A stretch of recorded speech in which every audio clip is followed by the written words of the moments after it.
সংগ্রামী যৌথ মঞ্চের পক্ষ থেকে ভারতবর্ষের আন্তর্জাতিক খ্যাতিসম্পন্ন আইনজীবী মাননীয় গোপাল সুব্রমণিয়াম উপস্থিত ছিলেন। হুম। তার উপস্থিতিটাই একটা কোর্টরুমের আবহাওয়াটাকেই পুরো বদলে দিয়েছে বলে আমরা মনে করি। হয়তোবা সরকার সময় নেওয়ার চেষ্টা করলেও পারেনি।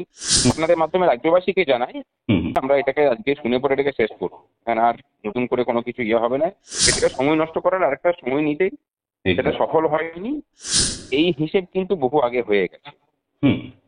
আমাদের সরকারি কর্মচারীরাই সেই হিসেব রাজ্য সরকারের কাছে করে দিয়ে দিয়েছেন।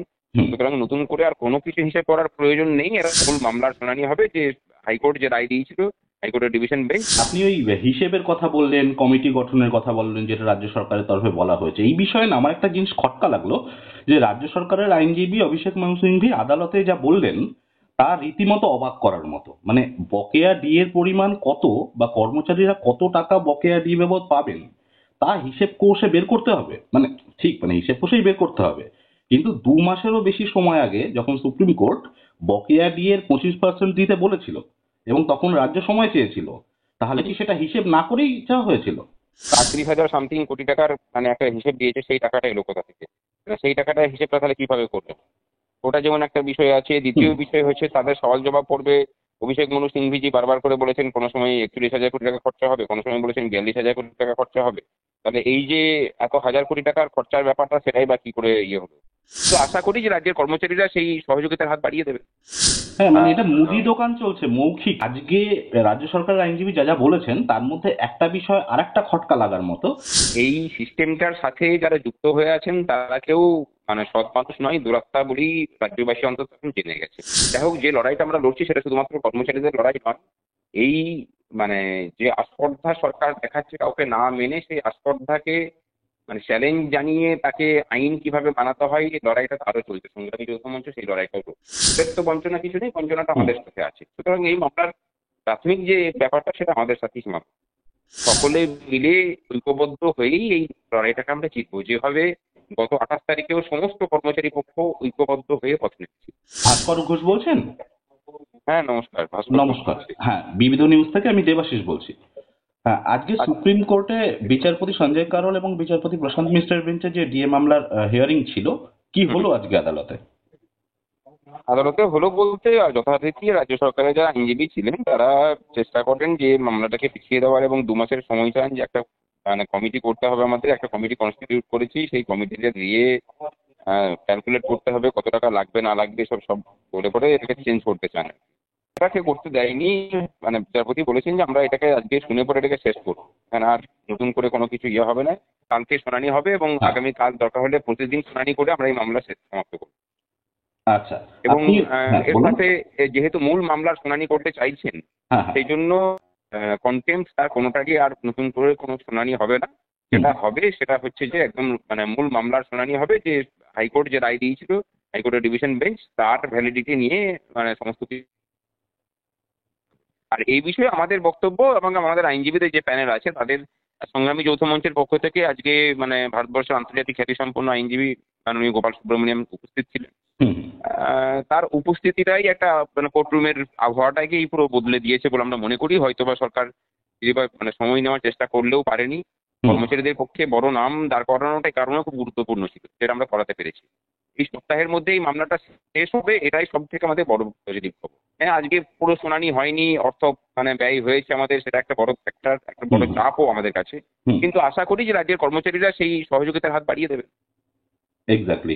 আচ্ছা, আপনি ওই হিসেবের কথা বললেন, কমিটি গঠনের কথা বললেন, যেটা রাজ্য সরকারের তরফে বলা হয়েছে। এই বিষয়ে না আমার একটা জিনিস খটকা লাগলো, যে রাজ্য সরকারের আইনজীবী অভিষেক মনু সিংভি আদালতে যা বললেন তা রীতিমতো অবাক করার মতো। মানে বকেয়া ডি এর পরিমাণ কত বা কর্মচারীরা কত টাকা বকেয়া ডি বাবদ পাবেন তা হিসেব কষে বের করতে হবে। মানে ঠিক, মানে হিসেব কষেই বের করতে হবে।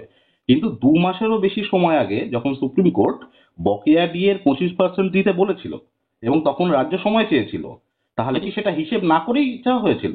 তাছাড়া কে কত ডিএ পাবে, মানে সেটা তো তো সেই তথ্য তো সরকারের কাছে থাকবে, এটাই তো স্বাভাবিক নাকি?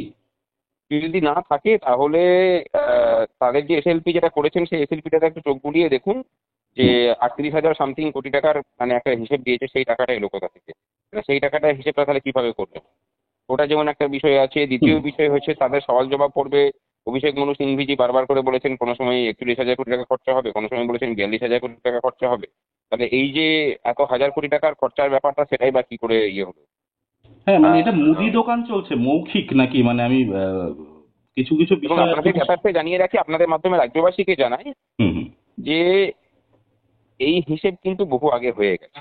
হুম আমাদের সরকারি কর্মচারীরাই সেই হিসেব রাজ্য সরকারের কাছে করে দিয়ে দিয়েছেন।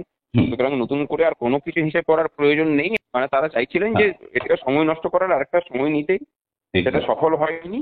এই সফল না হওয়ার পিছনে আমাদের কর্মচারীদের পক্ষের যেসব বড় বড় আইনজীবীরা দাঁড়িয়েছেন, সেটারও উপস্থিতি একটা বড় কারণ। ঠিক। আচ্ছা, আর একটা জিনিস, আজকে রাজ্য সরকারের আইনজীবী যা যা বলেছেন তার মধ্যে একটা বিষয় আর একটা খটকা লাগার মতো, সেটা তিনি কলকাতা হাইকোর্টকে পরোক্ষে দায়ী করেছেন বা কলকাতা হাইকোর্টের ভূমিকা নিয়ে প্রশ্ন তুলেছেন, যে ওই যে বকেয়া ডিএর হিসেব না দেওয়ার ব্যাপারটা, এটা সেই ওই চাকরি দুর্নীতির মতো না? মানে যোগ্য অযোগ্য আদালতকে বাঁচতে হবে, হিসেবটা আদালতকে করে দিতে হবে, মানে বিষয়টা কি এরকম নাকি? আহ, একদমই। আসলে মানে দুরাত্মার তো ছলের অভাব হয় না। হুম এই সিস্টেমটার সাথে যারা যুক্ত হয়ে আছেন তারা কেউ মানে সৎ মানুষ নয়, দুরাত্মা বলেই রাজ্যবাসী অন্তত এখন জেনে গেছে। সুতরাং আহ, যা বলা বলা করানো হচ্ছে তাই বলছেন তার আদালতে দাঁড়িয়ে, এবং সেখানে সত্য মিথ্যাগুলো একদম পুরো বিলুপ্ত হয়ে যাচ্ছে, এটাই বাজে জিনিস। যাই হোক, যে লড়াইটা আমরা লড়ছি সেটা শুধুমাত্র কর্মচারীদের লড়াই নয়।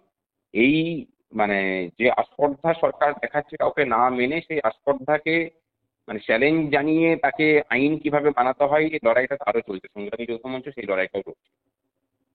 ঠিক। ভাস্করবাবু, লাস্ট প্রশ্ন, মানে এত কিছুর পরেও, এত মানে দিনের, এত বছরের অপেক্ষার পরেও আগামীকাল ফের শুনানি, সেখানে মানে তাৎপর্যপূর্ণ বিষয়, আজকে বিচারপতিরা জানিয়েছেন যে গোটা দেশের কাছে এই মামলার একটা গুরুত্ব রয়েছে, তাই তিনি বিশদে শুনবেন, যে কারণে আগামীকাল শুনানির দিন ধার্য হয়েছে। তো আপনারা কতটা আশাবাদী? দেখুন, গোটা দেশেই কিন্তু কেন্দ্রীয় মানে এআইসিপিআই এর আর মেনেই মহার্ঘ ভাতা দেওয়া হয়। সুতরাং গোটা দেশের সাথে এটা সম্পর্ক তাদের মধ্যে, সেটাকে নিয়ে পরে নির্ধারিত হবে। হুম হুম আমাদের মনে হয় যে মানে আপাতত এটার ব্যাপ্তিটা পশ্চিমবঙ্গের মধ্যেই সীমাবদ্ধ, কারণ আমাদের পাশের রাজ্য ঝাড়খণ্ড বলুন, বিহার বলুন, উড়িষ্যা বলুন বা আসাম বলুন, সবাই কিন্তু এআইসিপিআই মেনেই আগেও যেমন পেয়েছেন মহার্ঘ ভাতা, এখনো পাচ্ছে। সুতরাং তাদের তো বঞ্চনা কিছু নেই, বঞ্চনাটা হুম আমাদের সাথে আছে। সুতরাং এই মামলার প্রাথমিক যে ব্যাপারটা, সেটা আমাদের সাথেই সীমাবদ্ধ। বেশ। আর আপনাদের সহযোদ্ধা যে সরকারি কর্মচারীরা, তাদের উদ্দেশ্যে যদি কিছু বলতে চান তাহলে বলতে পারেন। যে লড়াইটা তারা বিগত 7 বছর ধরে লড়েছেন হুম আদালতে, আমরা সেটাকে কুর্নিশ জানাই। তাদের হাতটাকে শক্ত করার জন্যই আমরা এসেছি এখানে। আমাদের কৃতিত্ব নেওয়া, ইয়ে করার এই কোনোটাই আমরা চাইছি না। সকলে মিলে ঐক্যবদ্ধ হয়েই এই লড়াইটাকে আমরা জিতবো, যেভাবে গত 28 তারিখেও সমস্ত কর্মচারী পক্ষ ঐক্যবদ্ধ হয়ে পথে নেমেছিল। হুম এবং সেই পথে নামার ভয়ে মুখ্যমন্ত্রী মানে নবান্ন ছেড়ে তখন বোলপুরে গিয়ে স্থান নিয়েছে। কিন্তু আবার পাশাপাশি আইনি লড়াই লড়তে গেলে তার হিউজ অ্যামাউন্ট, মানে টাকা পয়সারও তো ব্যাপার থাকে না, মানে সুপ্রিম সেই কোর্টে জায়গায়। নামকরা আইনজীবীদেরকে দিয়ে মামলা লড়ানো মানে হচ্ছে বড় লোকেদের ব্যাপার। রাজ্যের ডিএ না পাওয়া কর্মচারীরা সেই করতে পারেন না, অনেক কষ্ট করেই তারা সমস্ত পক্ষই মামলাটাকে চালাচ্ছে। আহ, আশা করি যে কর্মচারীদের সকলের যোগদানে সেই ব্যাপারটা হয়তো আমরা কাটিয়ে উঠতে পারবো। দেখা যাক, সময় উত্তর দেবে। ওকে, অনেক ধন্যবাদ ভাস্কর বাবু এতক্ষণ সময় দেওয়ার জন্য। ধন্যবাদ।